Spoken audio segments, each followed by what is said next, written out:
റൊട്ടിയിൽ തുപ്പി പാചകം ചെയ്താണ് ജാവേദ് അൻസാരി എന്നയാളുടെ വിൽപ്പന.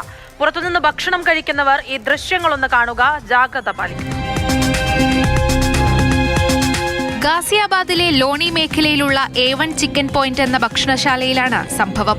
അവിടെ പാചകക്കാരനായി ജോലി ചെയ്തിരുന്ന ജാവേദ് അൻസാരി എന്നയാളെയാണ് ഉത്തർപ്രദേശ് പോലീസ് അറസ്റ്റ് ചെയ്തത്. അടുപ്പിൽ വെക്കുന്നതിനു മുൻപ് റൊട്ടി ഉണ്ടാക്കാനുള്ള മാവിൽ ജാവേദ് അൻസാരി തുപ്പുന്നതായി ശ്രദ്ധയിൽപ്പെട്ടു.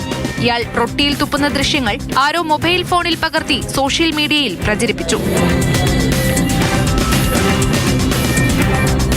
ഈ വീഡിയോ വൈറലായതോടെയാണ് സംഭവം പുറം ലോകമറിഞ്ഞത്. വീഡിയോ ശ്രദ്ധയിൽപ്പെട്ടതിനെ തുടർന്ന് ലോണി ബോർഡർ പോലീസ് സ്വമേധയാ കേസെടുക്കുകയും പ്രതിയെ ഉടൻ തന്നെ അറസ്റ്റ് ചെയ്യുകയും ചെയ്തു. ശുചിത്വമില്ലാത്ത രീതിയിൽ ഭക്ഷണം വിളമ്പിയതിനും പൊതുജനാരോഗ്യത്തിന് ഭീഷണി ഉയർത്തിയതിനും ഇയാൾക്കെതിരെ വിവിധ വകുപ്പുകൾ പ്രകാരം കേസെടുത്തിട്ടുണ്ട്.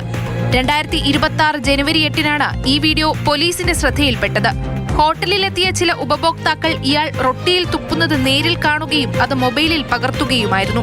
ജാവേദ് അൻസാരിയെ അറസ്റ്റ് ചെയ്തതിനു പിന്നാലെ ഹോട്ടലിന്റെ ലൈസൻസ് സംബന്ധിച്ചും പോലീസ് അന്വേഷണം ആരംഭിച്ചു. ഹോട്ടൽ ഉടമ വസീമിന് ഈ സംഭവത്തിൽ പങ്കുണ്ടോയെന്നും പോലീസ് പരിശോധിക്കുന്നുണ്ട്. ഭക്ഷ്യസുരക്ഷാ വിഭാഗത്തിന് ഇത് സംബന്ധിച്ച റിപ്പോർട്ടുകൾ കൈമാറി.